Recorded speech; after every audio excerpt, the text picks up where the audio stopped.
انہوں نے اپنی رپورٹس میں کشمیر میں ہونے والی انسانی حقوق کی پامالیوں کا ذکر کیا اور ہندوستان کو کمیونیکیشنز بھیجتے رہے.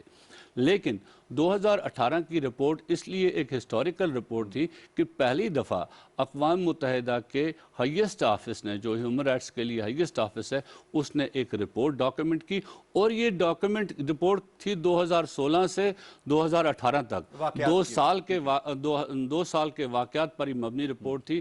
لیکن اس رپورٹ میں ذکر تھا کہ جو ریپ کیسز کشمیر میں ہوئے، اور خاص کر کونن پوشپورہ کا ریپ کیس جو ایک فیمس ریپ کیس تھا، ماس گینگ ریپ کیس، اس کا ذکر ہوا، اور سیکچول وائلنس جو ہندوستان کی فوج کرتی رہی کشمیر میں اس کا ذکر تھا، بچوں کے ساتھ جو زیادتیاں ہوئی اس کا ذکر تھا، اور پھر اوورآل جو ایکسٹرا جوڈیشل کلنگز اور انفورس ڈسپلنسز کشمیر میں ہوئی ان رپورٹس کا ذکر تھا جو 89 آنورڈز کشمیر میں ہوتی رہی. لیکن باقی انسیڈنٹس جو سارے تھے وہ 2016 سے 2018 تک تھے. اس کانٹیکسٹ میں وہ رپورٹ تھی، اور اس رپورٹ میں ہیومن رائٹس کمشنر نے اقوام متحدہ کی ہیومن رائٹس کونسل کو سفارش کی تھی کہ چونکہ ہندوستان نے ہمیں جانے کی اجازت نہیں دی وہاں پر، ہم نے یہ ریموٹ مانیٹرنگ سے ساری رپورٹ چھاپی ہے، ہندوستان نے اس رپورٹ کو کہا ہے کہ دس از میلیشس، یہ ایک کمفرٹ زون میں بیٹھ کر لکھی گئی ہوئی ہے، یہ سر اس کو ریجیکٹ کیا.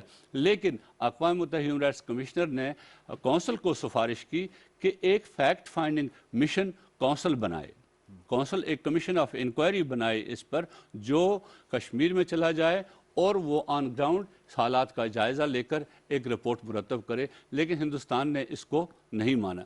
پھر 2019 میں اسی رپورٹ کے تسلسل میں ایک تو پہلی والی رپورٹ کو انہوں نے انڈورس کیا، اس کو ساتھ ساتھ انہوں نے کہا کہ حالات میں کوئی تبدیلی کشمیر میں نہیں آئی ہے، کوئی بہتری نہیں آئی ہے، بلکہ اس کے ساتھ ساتھ جو وہاں پر کولیٹرل ڈیمیجز ہیں وہ بڑھ گئے ہیں. لوگوں کے گھروں کو مسمار کیا جاتا ہے، لوگوں پر تشدد لگاتار جاری ہے، سیکچول وائلنس وہاں پر بڑھ گئی ہے، ایکسٹرا جوڈیشل ایگزیکیوشنز بڑھ گئی ہیں، اور فیک انکاؤنٹرز بڑھ گئے ہیں. یہ دوسری رپورٹ میں ساتھ ساتھ اور اس رپورٹ میں بھی ریٹریٹ کیا تھا ہیومن رائٹس کمشنر نے کہ کونسل ایک کمیشن آف انکوائری بنائے، اور ہندوستان کو کہا تھا کہ ہمیں وہاں جانے کی اجازت دی جائے، تاکہ اگر آپ سمجھتے ہیں کہ یہ رپورٹ صحیح نہیں ہے تو ہم وہاں جا کر اس کا جائزہ لیں. لیکن ہندوستان نے اس کو بھی ریجیکٹ کیا. اور اس سال بھی 2019 میں بھی جب ہیومن رائٹس کمشنر نے اپنے اپڈیٹس پیش کیے، 2020 کی بات کر رہا ہوں، جب اپنے اپڈیٹس پیش کیے، سالانہ رپورٹ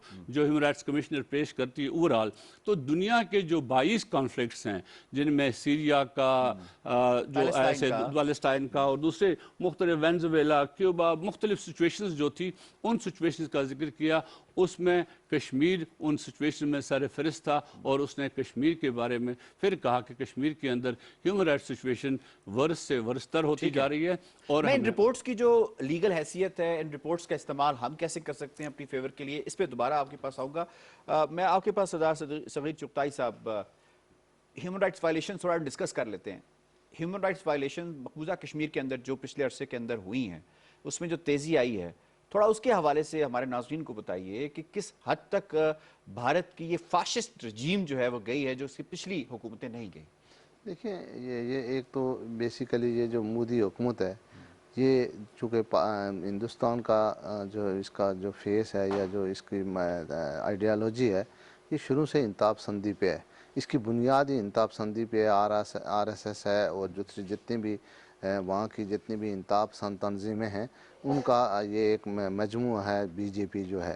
تو بیسیکلی ان کا جو مائنڈ سیٹ ہے وہ مینارٹیز کے حوالے سے، ہندوستان چاہے وہ ہندوستان کے اندر ہے یا جہاں بھی ہے، وہ ایک مائنڈ سیٹ کے ساتھ وہ جا رہے ہیں. اور اسی ہندوا کے کشمیری مسلمان جو ہے مائنورٹی میں تو نہیں ہے، وہ تو میجورٹی ہے. ہندوا کے نظریے پہ یہ قائم ہے. جو جب یہ برسر اقتدار آتے ہیں تو یہ ان کا اپنا ایک نعرہ ہے، اسی فلسفے کے اوپر جب یہ آتے ہیں، برسر اقتدار آتے ہیں، تو اسی فلسفے کو یہ دے کے مقبوضہ کشمیر کے اندر جا رہے ہیں. بھارت ان کا یہ خیال تھا، ہندوستان کا یا مودی کا یہ خیال تھا کہ شاید ہم کشمیریوں کو فتح کر لیں گے. اس سے پہلے بھی وہاں جس طرح وہاں ذکر ہوا کہ وائلیشن ہوتی رہی، انہوں نے سمجھا کہ شاید ہم ہندوستان کا یہ خیال تھا، مودی کا یہ خیال تھا کہ ہم کشمیریوں کو طاقت کے ذریعے ہم ان کو فتح کر لیں گے. انہوں نے ایک طاقت کا جو اندھا دھند استعمال کیا اور جو ان کا اسرائیل کے ساتھ مل کر جو اسرائیل کی جس طرح فلسطین کے اوپر جو ظلم ہو رہا تھا وہی سیم پیٹرن پہ انہوں نے مقبوضہ کشمیر کے اندر پیلٹ گنز کا استعمال کیا. پھر ہمارے جو نوجوانوں کا تھا یونیورسٹیز کے بچے تھے ان کو گمنام طور پر ان کو اٹھایا جاتا تھا, ان کا کوئی پتہ نہیں تھا, ان کو ٹارچر سیل میں لے جاتا تھا. آپ دیکھیں کہ پچھلے عرصے میں جس طرح ہیومن رائٹس کی ایک رپورٹ آئی تھی, ہیومن رائٹس کمیشنر کی جو رپورٹ آئی تھی جو گمنام قبروں کے حوالے سے, تو اس طرح وہاں جو اٹھا کے نوجوانوں کو لے جاتے تھے, پھر ان کا کوئی پتہ ہی نہیں لگتا تھا. پھر یہی تھا کہ ان کو قبروں میں, پھر ایک پچھلے عرصے میں آپ دیکھیں کہ ایک ٹرک کے اندر وہ جو کہیں خراب ہوا راستے میں, تو اس میں باڈیز پڑی ہوئی تھی نوجوانوں کی, بچوں کی اور خواتین کی, جو ہے وہ ایک باڈیز کو لے کے جو ہے وہ لے جا رہے جو فریز ہوئی ہوئی تھی. تو اس طرح کے میں سمجھتا ہوں کہ انسانیت سوز مظالم جو بی جے پی کی حکومت نے پچھلے عرصے میں کشمیر کے اندر ڈائے, پھر وہ یہ سمجھتے تھے کہ شاید ہم کشمیر کی جو حیثیت ہے اس میں ہم کوئی امینڈمنٹ کر کے شاید ہم کشمیریوں کو فتح کر سکتے ہیں. جب انہوں نے آرٹیکل 370 آرٹیکل 35A میں امینڈمنٹ کی, وہ سمجھتے تھے کہ شاید ہم اس طرح, پہلے تو وہ ظلم و تشدد ہر حربہ انہوں نے استعمال کیا, پھر اس سے نہیں, ان کو جب بات نہیں بنی تو پھر انہوں نے سمجھا کہ شاید ہم اس طرح آئینی طور پر یا اس کی آئینی حیثیت کو تبدیل کر کے شاید کشمیری کو ہم فتح کر سکیں گے. آپ دیکھیں کہ 1.5 سال سے اوپر کا عرصہ گزر چکا ہے, کشمیریوں نے ان کی اس آئینی ترامیم کو بھی ریجیکٹ کر دیا, وہاں کرفیو کی صورتحال ہے. تو ان حالات میں سمجھتا ہوں کہ جب مقبوضہ کشمیر کے اندر ظلم کی انتہا ہے, کوئی آپ دیکھیں کہ بچوں سے لے کر کسی بھی معاشرے کے اندر معصوم بچوں کو ٹارگٹ نہیں کیا جاتا, لیکن 6 مہینے کی بچی جو ہے وہ ان کی قبریں بھی مل رہی ہیں. آپ کے بچی تھی, ایک ہبا تھی, ایک آسمہ تھی, جو 7 سال سے 8 سال سے 1.5 سال کی بچی ہے, جو اس وقت دنیا کے اندر ایک سوشل میڈیا پہ بھی ان کی تصویریں وائرل ہوئی. دنیا نے دیکھا کہ جو کشمیریوں کو بچیوں کو جو ہے 7 سال کی بچی وہ بینائی سے محروم ہوئی, 8 سال کی بچی, تو یہ سارا پھر 80 سال کی عمر کی خواتین کے ساتھ ان کی بھی وہاں رپورٹیں آئی ہیں کہ ان کے ساتھ ان کو ریپ کیا گیا. تو اس لیے میں سمجھتا ہوں کہ وہاں تو ظلم و ستم کی انتہا ہے. اس میں سمجھتا ہوں کہ یہ ساری جو رپورٹس آئی ہیں جن کا ہم نے ابھی ذکر کیا ہے, اب ہماری کیا ذمہ داری ہے اس پہ ہم آتے ہیں. ذمہ داری کے حوالے سے پہلے ان رپورٹس کا ہم دیکھتے ہیں. الطاف وانی صاحب, آپ بتائیے گا کہ ان رپورٹس کو جو اویلیبل ہیں ہمارے پاس, دنیا کے پاس اویلیبل ہے, شائع ہو چکی ہیں, انڈیا کے پاس جا چکی ہے, اس کا استعمال کیسے کیا جا سکتا ہے؟ کیا اس کی کوئی قانونی حیثیت ہے؟ کیا کسی حد تک یہ بائنڈنگ ہوتی ہیں؟ اگر بائنڈنگ نہیں ہوتی تو کیا کوئی کیس بنایا جا سکتا ہے وار کرائمز کا ہندوستان کے خلاف؟ کیونکہ یہ تو اسٹیبلشڈ ہے, ایک تھرڈ پارٹی ہے, ایک ایسی نیوٹرل پارٹی ہے جو کہ رپورٹ شائع کر رہی ہے اور بتا رہی ہے کہ یہ ظلم و زیادتی کر رہا ہے ہندوستان.